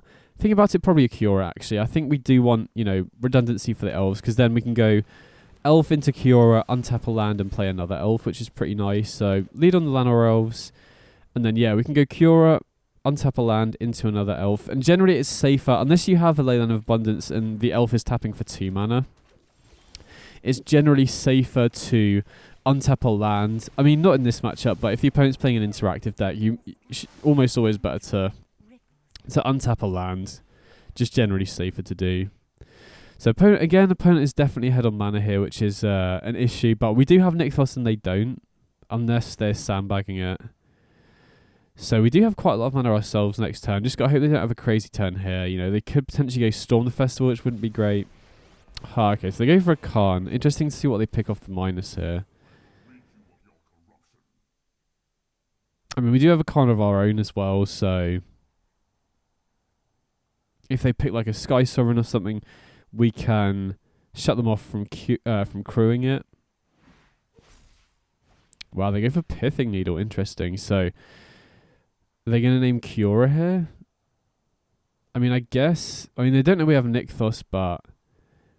and they obviously have their own Kiora as well, so it's going to shut off any future top decks. But I guess the fact that we have one in play, yeah, they do go for Kiora, which makes sense. Interesting use of the Karn there, though. So, I feel... I really want to get Karn in play if possible here, but I also kind of want to attack down their Karn so that they don't get a second activation next turn. So,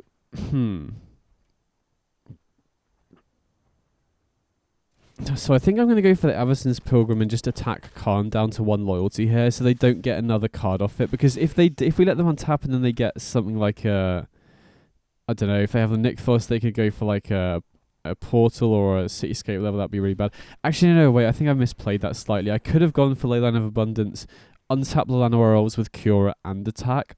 That was maybe better. Although with 3 mana dorks in play, we can still go for Leyline of Abundance this turn and double up the mana from the Avacyn's Pilgrim as well. So I think that was a fine play. Maybe it was slightly better to go Leyline, untap the Llanowar Elves. But we'll see. Okay, interesting. Turn-Timber Symbiosis. So we can go play the Turn-Timber, play the Leyline to double up the mana from all of the mana dorks here.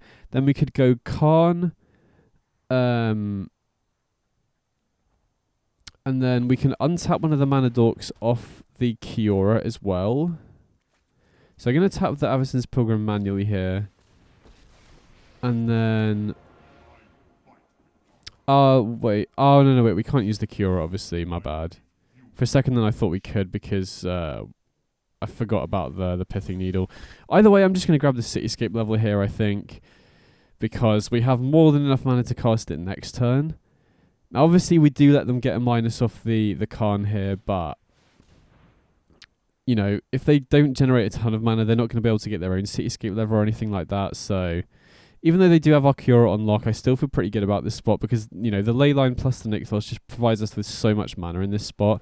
And even though they do have Pithing Needle on Kiora, we still get to draw a card off the passive, Wow, okay, so opponent definitely should have used the Khan minus first there. I guess they wanted more information to see what they hit off the Storm the Festival, but they missed out on a potential activation there, which is pretty big. Now, they do have a Leyline of Abundance, which is definitely an issue when they have 4 mana dorks in play.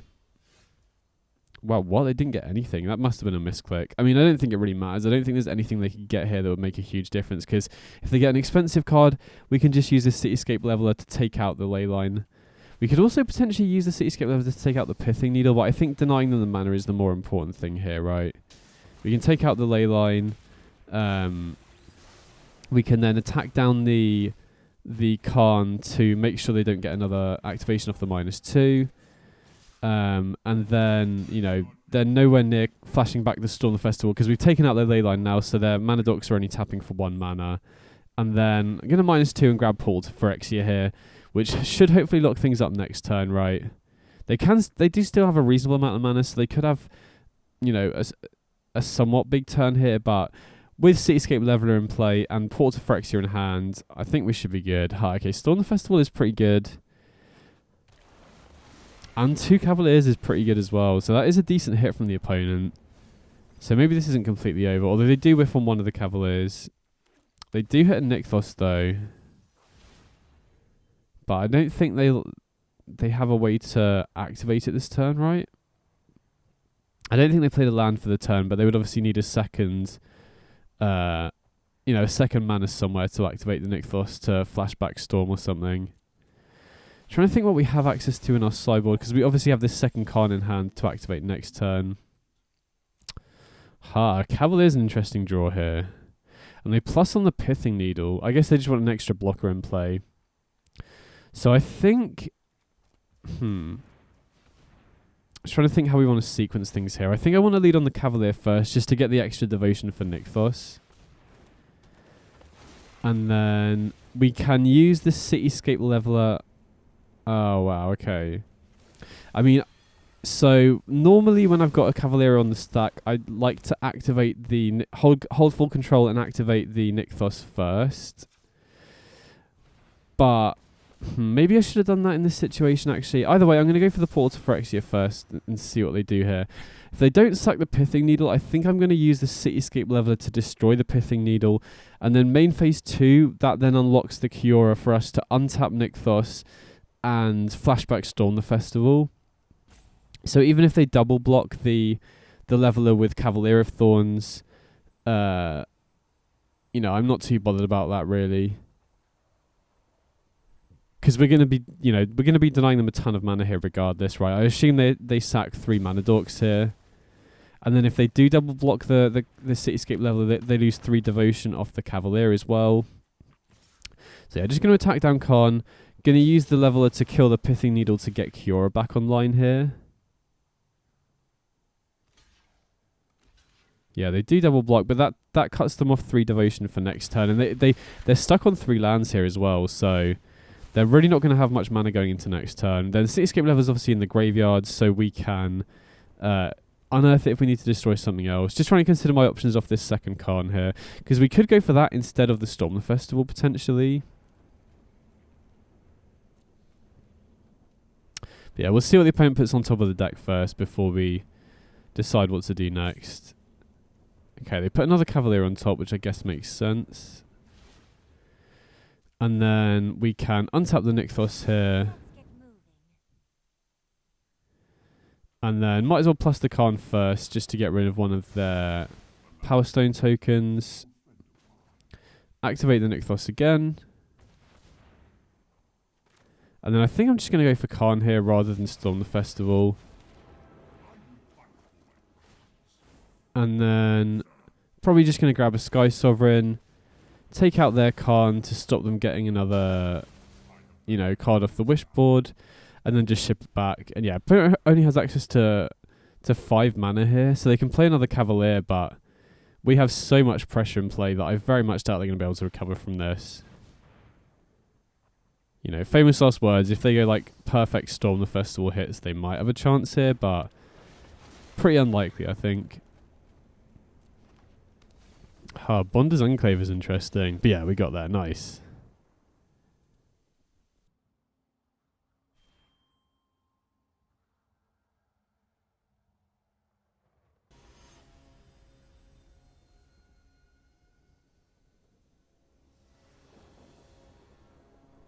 Okay, so we're on the draw here.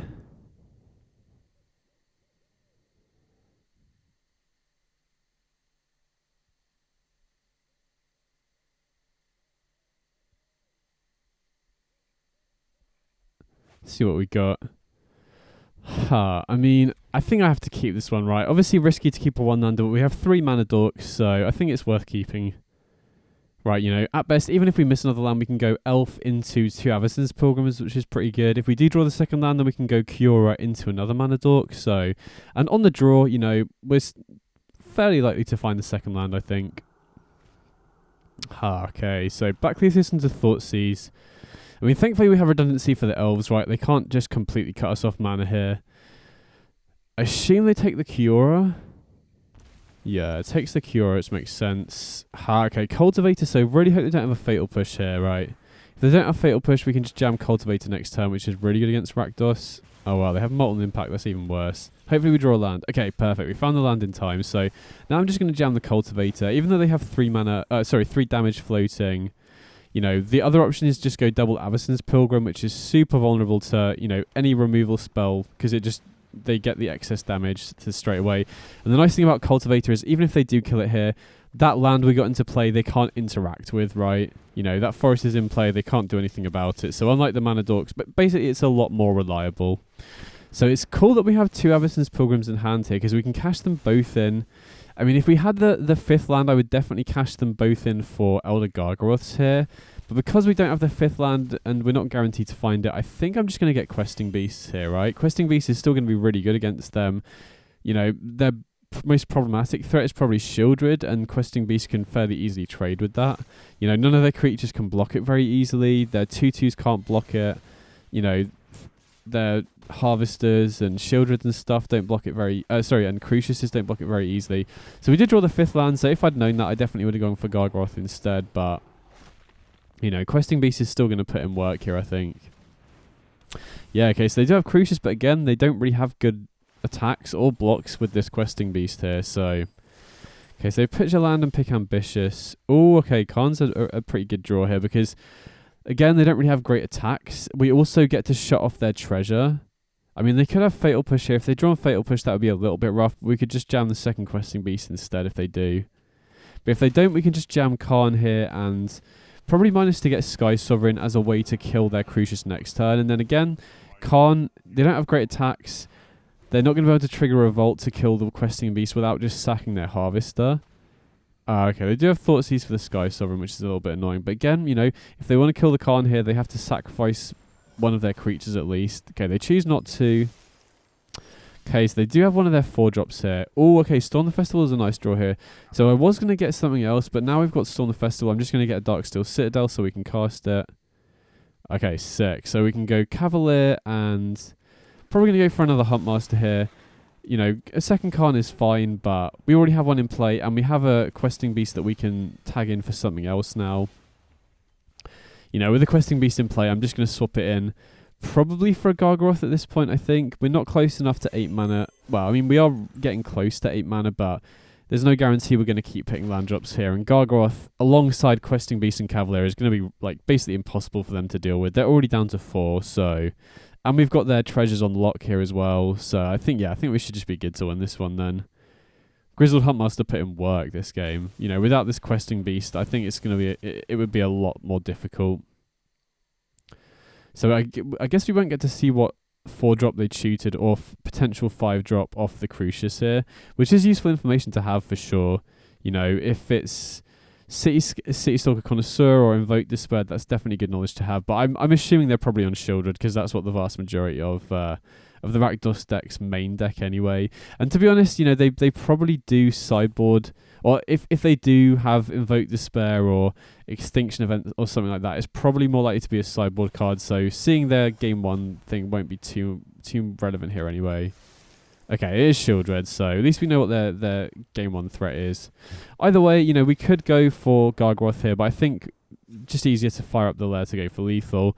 No sideboarding in this matchup. You know, like I said, the only matchups where I really sideboard with this list are matchups where Khan is too slow, basically. So either aggro decks that have counter spells like Spirits or Merfolk, or decks where they have a lot of flying creatures like Wizards or Phoenix, where our Grizzled Huntmaster and other ground creatures can't hold them off as easily. Or decks that have good reach like Burn as well, right? Because there's always the risk, if you're relying on Karn, that the opponent can just get in for early damage with their creatures and then just finish you off with burn spells. So those are the only real matchups where I sideboard. Everything else I normally just ship it back because, our whole sideboard is one of tutor targets and we want to have access to the full toolbox in basically every matchup. So,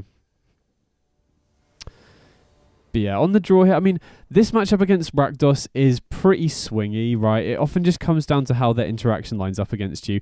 I'd say in general, the matchup is pretty good. Okay, this is a weird hand. This is going to be a weird keep, but I'm going to go for it because we get the ley line and we have enough lands. This matchup often comes down to top decks, basically. It often just comes down to how well the Devotion player draws.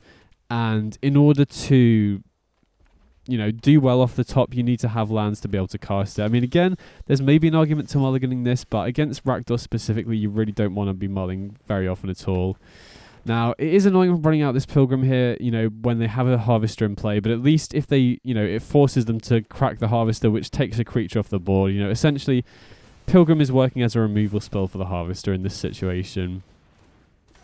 They do have creatures though, so I think we do have Storm, but we need something to bridge the mid-game.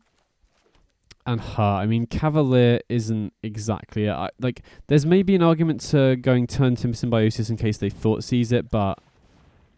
Oh, wow, they have City Stalker, so we're going to lose the Turn-Timber here, which is pretty annoying because that cuts us off the 5th land. But the main reason why I want to run out the non-Turn-Timber lands first is in case I draw the Cultivator, right? I want to be able to cast that for 2 mana if possible.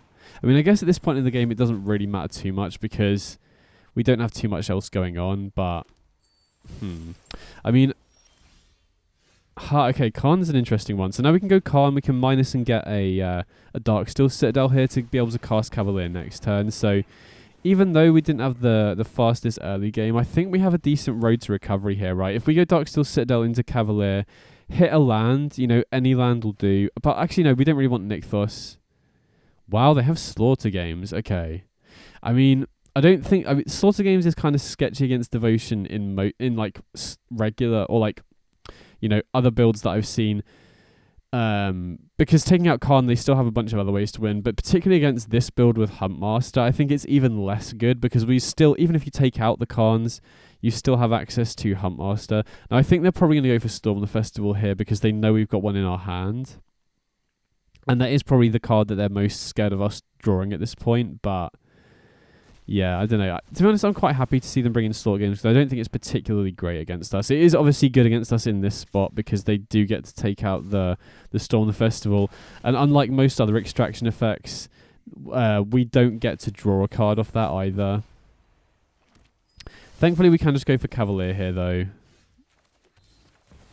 Okay, we drew a Cultivator, but definitely just going to jam the Cavalier. Hopefully we hit a land and then we can set up... Oh, wow, okay. That's kind of rough. We didn't hit a land there. And they did pitch a 3-drop and pick Ambitious, so there's a chance they have, a Shieldred here. I don't think I want to trade at this point, right? We can get something from our graveyard, but we don't really have anything that great in the graveyard that I want to get back. And at least this Cavalier is, stonewalling the Crucius. Okay, they do have another City Stalker, so that was the 4-drop that they tutored. Wow, and is shielded as well. Yikes. So that was a pretty good draw from the opponent.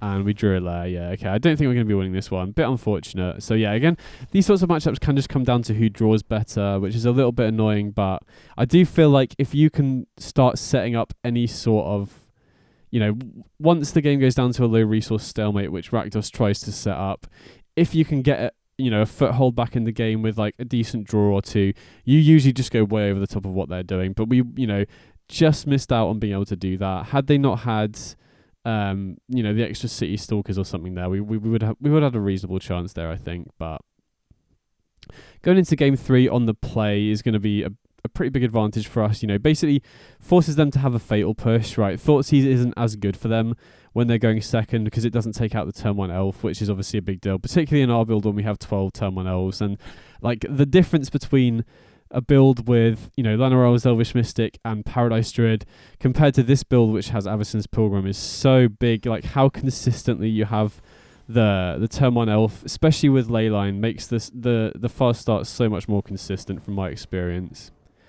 But yeah, really hope we don't have to mull here. Okay, perfect. This is a great hand. Right, we've got Leyline into Elvish Mystic, force them to have the push. Even if they do have the push, assuming we don't draw another actual land, we can just go Cultivator on turn 2. So these are the sort of hands that really highlight the power of Cultivator, because one big issue with Devotion is if the opponent does have a turn 1 piece of interaction here, we still have a really strong turn 2 ramp play. Wow, they don't. Okay, we get the best of both worlds here then. So I think I'm just going to grab Khan. Run Khan out into play here. And probably just going to grab Esika's Chariot. Now, we could have gone Cultivator to ramp, but I just want to make the most of my mana. Getting Khan into play on turn 2 is obviously very, very good against Rakdos. So, okay, they do have the Molten Impact, but thankfully we've already got the Chariot, so I'm not too concerned there. And we could go for Chariot here, but I think I'm more interested in just getting the 2 Cultivators in play, and then we have a ton of mana going into next turn. Right, we now have 4 lands on the battlefield, and, you know, the elf is tapping for 2 mana, so we have 6 mana going into next turn, which is a lot. And, you know, they have the 1 damage from the Molten Impact floating here, but even if they kill the Elvish Mystic, we still have a ton of mana off the Cultivators here, which is a big deal. You know, this is kind of another highlight of Cultivator just being very difficult for the opponent to interact with, right? You know, the weakness of the elves is they're very vulnerable to interaction. The Cultivators, you know, do a very similar thing, but are just a lot harder to interact with. So I definitely think I want to just start applying as much pressure here. There is definitely a temptation to go for Khan, I think, but I think we just want to get Chariot into play. I was just considering whether I could go for Leyline and have enough mana to go for the Chariot as well, but I don't think we can. Either way, definitely just going to attack him with the Cultivators here. They can obviously double block, but I'd happily take the trade, get their blockers off the board. And so yeah, we're definitely in aggro mode now. Right, we've forced them on the back foot. They could have boarded in sweepers against us, but you know, typically if they are running Extinction Event, it's probably a one-off. And we saw from last game, to be honest, they had so many other 4-drops, I don't think they have Extinction Event. We already saw 2 City Stalkers, a Shielded, and a Slaughter game, so I doubt they'll have that much room for more 4-drops, so I'm not too worried about a sweeper. While they go for Slaughter games, I mean, again, this kind of highlights that I'm very happy for them to bring in Extraction effects against us, because they're taking their whole turn off from doing this, which means we can just start applying a ton of pressure next turn. Well, they go after Storm the Festivals, and we don't have one in hand, so we can just start applying a ton of pressure. Again, we could go for Khan, which is a pretty reasonable play, but I think I'm more incentivized to just go for Huntmaster. Even though we're not getting any value off it, it just applies as much pressure as possible. I think at this point, we just need to start clocking the opponent, put them on the back foot, so even if they can get a Shielded or something into play, we can just attack around it at that point, right? So if we go for Huntmaster, we can immediately crew the Chariot and attack him with all the other 2/2s. I mean, we'll see what we draw first. It might change my plan a little bit. Okay, Kiora. So we're 1 mana short of playing Kiora and Huntmaster here, right? We could go Kiora so that we draw off the Huntmaster and get more value off it, but I feel like we just need to be playing tempo here, right? They're already on the back foot. They took their whole last turn off to play an Extraction effect, so playing the Huntmaster just applies, you know, we get a 4-power creature in play for next turn. We also get a 4/4 into play to attack for this turn. Surprised they didn't block there. I mean, maybe they have a use for this token, but yeah, they're already down to 7. Even if they play a Shielded here, we can just attack around it. We still have access to the Lair of the Hydra as well, so okay, they do Molten Impact the Huntmaster. And they do have Bloodtithe Harvester, but again, I don't think that's going to be enough, right? Okay, we draw a Cavalier, but